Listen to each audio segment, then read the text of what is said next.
बिस्मिल्लाहिर्रहमानिर्रहीम अस्सलाम वालेकुम नाज़रीन, मैं हूँ आपका मेज़बान दानिश अंसारी और आप देख रहे हैं मेरा YouTube channel Danish Ansari official. नाज़रीन, आज हम जिस शख्सियत से बात करने वाले हैं, हम कुछ सितारों के उतारे जो पाकिस्तानी अमेरिकन सोल्जर मलिक महबूब साहब। अस्सलाम वालेकुम मलिक साहब, कैसे हैं आप? वालेकुम सलाम, अल्लाह का शुक्र है। आप बताएँ कैसे हैं दानिश भाई? अल्हम्दुलिल्लाह मलिक साहब, मैं भी ठीक हूँ। मलिक साहब, 8 सितंबर को चाँद ग्रहण आ रहा है और दुनिया में कई ममालिक में, बल्कि अक्सर ममालिक में ये देखा जाएगा। तो आप क्या देख रहे हैं पाकिस्तान के सियासी मंज़रनामे के हवाले से, इसके असरात क्या होंगे? क्या चाँद ग्रहण के असरात सियासी मंज़रनामों पे भी होते हैं, इंटरनेशनल सिचुएशन के ऊपर भी होते हैं? ये भी हमारी नाज़रीन को बता दीजिएगा और उसके हवाले से कुछ तोहमात भी पाई जाती हैं, ये भी क्लियर कर दीजिएगा। खान साहब का ज़ायचे पे क्या इसका असर पड़ सकता है? पीटीआई के ज़ायचे पे क्या फ़र्क पड़ सकता है? काइंडली बताइए, सितंबर के हवाले से। जी, अगर मैं सितंबर के हिसाब से देखूँ तो देखें सबसे पहले तो फ़ॉरेन पॉलिसीज़ में प्रॉब्लम्स आने शुरू हो जाएँगे। आपको फ़ॉरेन पॉलिसी से हिसाब देख लें मतलब देख सकते हैं कि इंडिया से रिलेटेड आपको इश्यूज़ आएँगे नंबर 1। नंबर 2 पाकिस्तान में सियासी डायनामिक्स में पॉलिटिकल चेंजेज़ आपको थोड़ी बहुत दिखेंगी, कोई मेजर जैसे पूरी ऐसा नहीं लगता मुझे कि सितारों की रोशनी में कि पूरी की पूरी जो है पॉलिटिकल पार्टी इस वक़्त गवर्नमेंट से हट जाए और कोई नई पॉलिटिकल आए और इलेक्शन हो, ऐसे हालात तो नहीं होंगे। अलबत्ता चेंजेज़ बहुत ज़्यादा एक्सपेक्टेड हैं। चेंजेज़ में जो सबसे पहले बड़ा चेंज यही होगा कि आपको थोड़े से इंडिया के अंदर स्पेसिफिकली उनकी कैबिनेट के मेंबर्स चेंज होते हुए नज़र आएँगे। और उनकी चेंजेस से पाकिस्तान के जो पॉलिसीज़ हैं और पाकिस्तान के जो डेमोग्राफिक है उसके ऊपर थोड़े से जो मामलात हैं ख़राब होते हुए उसके असर-अंदाज़ होंगे। खान साहब के ज़ायचे में सितंबर एक अच्छा महीना हो सकता है और मुझे लगता है कि उनको कोई एक खुशखबरी मिलती हुई आपको नज़र आएगी। किसी तरह से केसेस से रिहाई तो नहीं कह सकते, बरी कर देंगे उनको। लेकिन अलबत्ता आने वाले जो नवंबर है, वो एक इम्पॉर्टेंट महीना होगा खान साहब की रिहाई को लेके और सितंबर में चांसेस हैं बट थोड़े वीक चांसेस हैं। तो ये कुछ हालात बनेंगे पाकिस्तान के और दुनिया भर के। और सर, एक इम्पोर्टेंट क्वेश्चन ऐड करना चाहूँगा। जब भी इस तरह के हालात बनते हैं, सैलाब आता है, तो हादसात भी होते हैं, लोगों की डेथ भी होती है। लेकिन ये फर्स्ट टाइम इस तरह हुआ है, हम एक्सपेक्ट नहीं कर रहे थे कि तमाम तर आफाती इंतज़ामात के बाद 200 से ज़ायद लोगों की डेथ हो चुकी है खैबर पख्तूनख्वा में।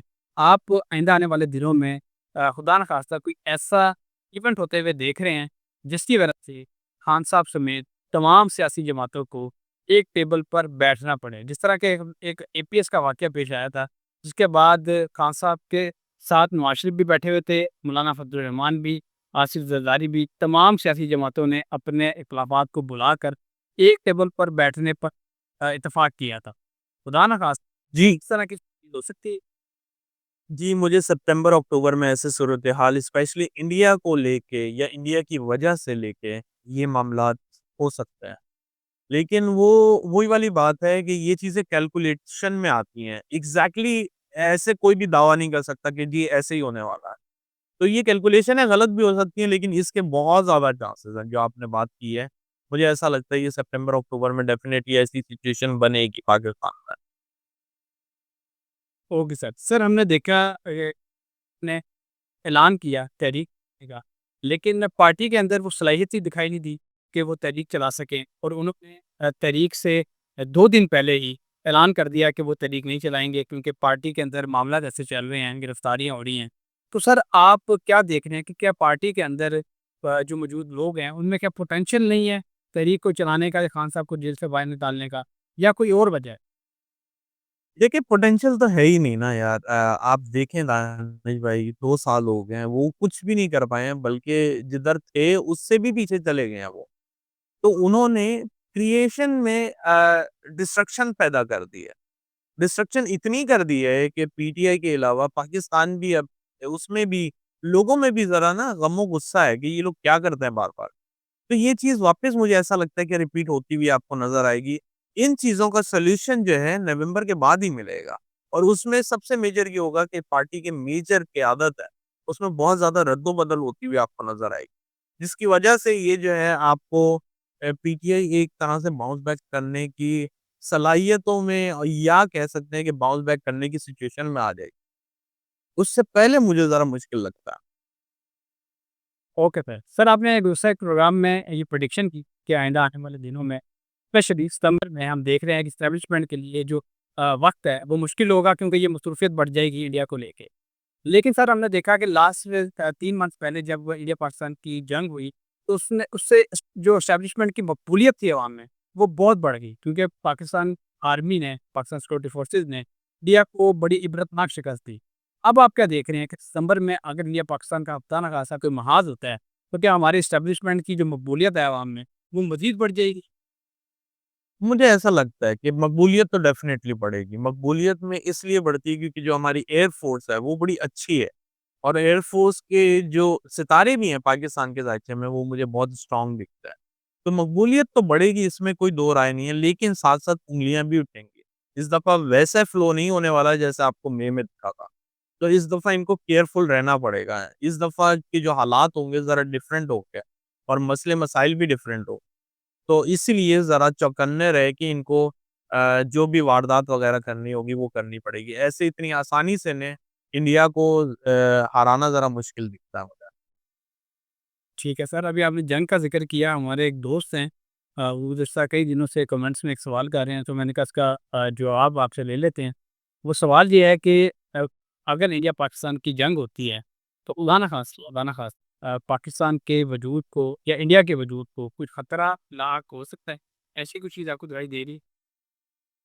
वजूद को खतरा तो नहीं अलबत्ता जैसे मैंने कहा है लोगों की जान और माल का बहुत नुकसान होता हुआ दिख रहा है और यही आप देखें कि ये जो अभी केपीके में जो मसला हुआ है, अल्लाह रहम करे आप देखें एक ही साथ 200 बंदे अल्लाह करे कि 200 मुझे ये मास डिस्ट्रक्शन दिखती है कम से कम 500 से अबव आपको नंबर दिखेंगे जो मल्टीपल प्लैनेट्स की पोज़ीशन है उसके हिसाब से 200 नहीं है। Okay sir. सर जो टेररिज़्म के वाक़यात हो रहे हैं ये आपको बढ़ते हुए क्यों दिखाई दे रहे हैं? क्या प्लैनेटरी पोज़ीशन बनी है खैबर पख्तूनख्वा, बलूचिस्तान में ख़ास तौर पे? इसकी क्या वजह? एक् एक्चुअली जुपिटर ने अभी रिसेंटली नक्षत्रा चेंज किया। नक्षत्रा ऐसा होता है कि एक हाउस के अंदर आप कमरा बदलते हैं। तो जिस कमरे में आप जाते हैं वहाँ पे फ़ोकस बढ़ जाता है और ये फ़ोकस में वैसे बेहतरी आएगी लेकिन पहले तक तबाही फिर उसके बाद बेहतरी। इसलिए अनफॉर्च्यूनेटली तबाही ज़्यादा होना शुरू हो गई है।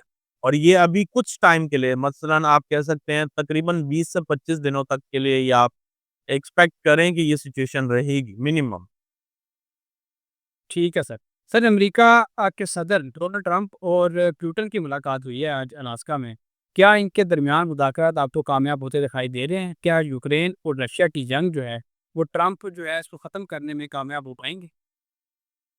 देखें ट्रम्प जो डील्स रखेंगे मुझे लगता है ज़रा वो मुश्किल ही है वो किसी नतीजे पे पहुँचे। लेकिन ट्रम्प जो है बिज़नेसमैन है इस वज़ह से ये कोई ऐसी बिज़नेस डील रखने के ऊपर एक टेम्परेरी सीज़फायर तक तो पहुँचा देंगे लेकिन ये सीज़फायर कोई लंबे अरसे तक की मुझे नहीं दिखती। तो ये टेम्परेरी सीज़फायर तक ये मामला पहुँच जाएगा लेकिन ये परमानेंट कोई सॉल्यूशन नहीं है इसका। तो मुझे लगता है कि ये चूँकि अगस्त है, अगस्त में मैंने आपको पहले भी कहा था कि जो जुलाई में हमने एक पीक दिखा था जंगों का वो देख लिया है। उसके बाद अब चीज़ों में थोड़ा-सा ठहराव आएगा स्पेशली अगस्त में। सितंबर, अक्टूबर फिर रफ़ हैं टिल नवंबर फिर उसके बाद जो है मामलात में थोड़ी बेहतरी आएगी। ये कोई ऐसी बिज़नेस डील रखने के ऊपर एक टेम्परेरी सीज़फायर तक तो पहुँचा देंगे लेकिन ये सीज़फायर कोई लंबे अरसे तक की मुझे नहीं दिखती।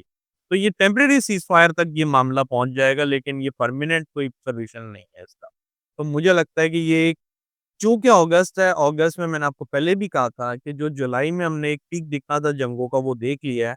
उसके बाद अब चीज़ों में थोड़ा-सा ठहराव आएगा स्पेशली अगस्त में। सितंबर, अक्टूबर फिर रफ़ हैं टिल नवंबर फिर उसके बाद जो है मामलात में थोड़ी बेहतरी आएगी। बहुत शुक्रिया सर, आपने अपने कीमती वक़्त से कुछ वक़्त निकाला और इतनी ज़बरदस्त प्रेडिक्शंस हमारे साथ शेयर की। इंशाअल्लाह नेक्स्ट प्रोग्राम में ऐसे ही दिलचस्प टॉपिक के साथ दोबारा पेश होंगे। अगली वीडियो तक के लिए मुझे और मलिक महबूब साहब को इजाज़त दीजिए। अल्लाह हाफ़िज़।